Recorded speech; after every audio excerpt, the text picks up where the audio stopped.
Assalamualaikum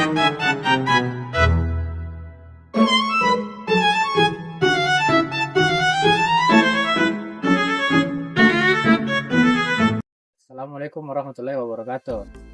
Shalom, Om Swastiastu, Namo Buddhaya, dan salam kebajikan dan salam sejahtera bagi kita semua. Perkenalkan, nama saya Muhammad Hidayat Saputra dengan NIM 2506115010032 dari Universitas Negeri Makassar, Fakultas Ilmu Sosial dan Hukum, Prodi Hukum Bisnis. Saat ini saya berada di salah satu situs sejarah terpenting di Sulawesi Selatan, yaitu Benteng Sumbaopo, atau dalam bahasa Makassar disebut Baruga Sumbaopo, yang berlokasi di Kecamatan Barombong, Kota Makassar, Sulawesi Selatan. Benteng Sumbaopo mulai dibangun pada tahun 1525 Masehi pada masa pemerintahan Raja Gua ke-9, yaitu Daeng Matanrek Karaing Tumapak Risik Kalona. Beliau adalah raja yang pertama kali memindahkan pusat kerajaan dari kawasan pedalaman Sumbaopo Lama ke muara sungai Jeneberang, lokasi benteng yang kita lihat hari ini. Nama Sumbaopo sendiri berasal dari bahasa Makassar. Sumba berarti menyembah atau menghormati secara tinggi, sedangkan Opo berarti tuan atau yang mulia.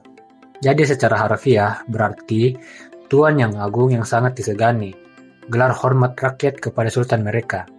Pada puncak kejayaannya, abad ke-16 hingga pertengahan abad ke-17, Benteng Sumbaopo adalah salah satu benteng terbesar dan terkuat di Nusantara Timur. Keliling totalnya mencapai 2 km, berbentuk segi empat, tidak beraturan mengikuti kontur sungai. Dinding-dinding terbuat dari tanah liat yang dipadatkan dengan teknik tradisional Makassar. Tebalnya antara 3 hingga 5 meter, tingginya 7-8 meter. Di sekelilingnya terdapat parit selebar 15-20 meter yang terhubung langsung dengan sungai Jeneberang. Terdapat 17 bastion atau menara pengawas yang memungkinkan penjaga melihat hingga puluhan kilometer. Di dalam benteng terdapat istana raja yang bernama Bala Lompoa, masjid jami, rumah-rumah bangsawan, gudang senjata, serta pelabuhan khusus yang bisa menampung puluhan perahu dan kapal layar besar. Pelabuhan inilah yang menjadikan Sumbaopo sebagai pusat perdagangan maritim terbesar di kawasan timur Indonesia pada masa itu. Komoditas utama yang diperdagangkan adalah beras, rempah-rempah, kayu, damar, dan bahkan budak. Kapal-kapal dari Malaka, Johor, Portugis, Spanyol, Tiongkok, dan kemudian Belanda, semuanya singgah di sini. Puncak kejayaan dan sekaligus puncak perlawanan terjadi pada masa Sultan Hasanuddin, Raja Goa ke-16. Beliau dijuluki ayam jantan dari timur oleh Belanda karena keberaniannya. Sultan Hasanuddin menolak monopoli perdagangan VOC dan melindungi pedagang-pedagang asing lainnya. Hal ini memicu Perang Makassar yang berlangsung dari tahun 1666 hingga 1669.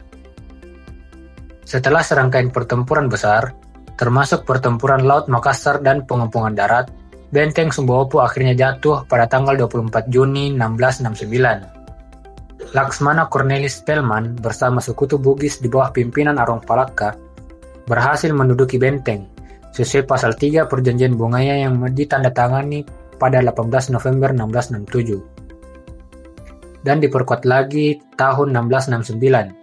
Belanda memerintahkan agar benteng Sumbaopo dibakar habis dan diratakan dengan tanah, sehingga kerajaan Goa tidak lagi memiliki benteng pertahanan yang kuat.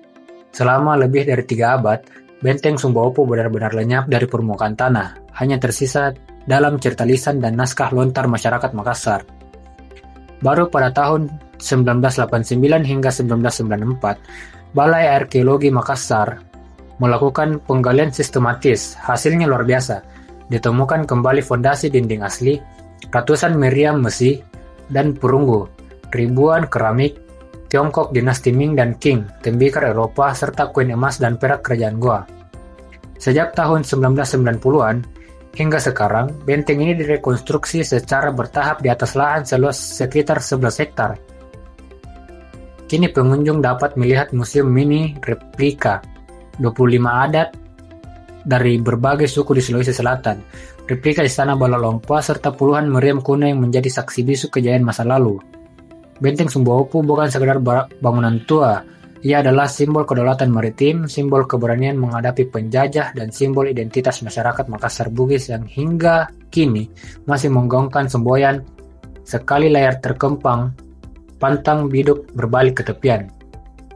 Kepada kita semua, khususnya generasi muda, situs ini mengajarkan bahwa sejarah bukan hanya tentang kemenangan atau kekalahan, tetapi tentang bagaimana sebuah bangsa tetap berdiri tegak meski pernah diinjak-injak.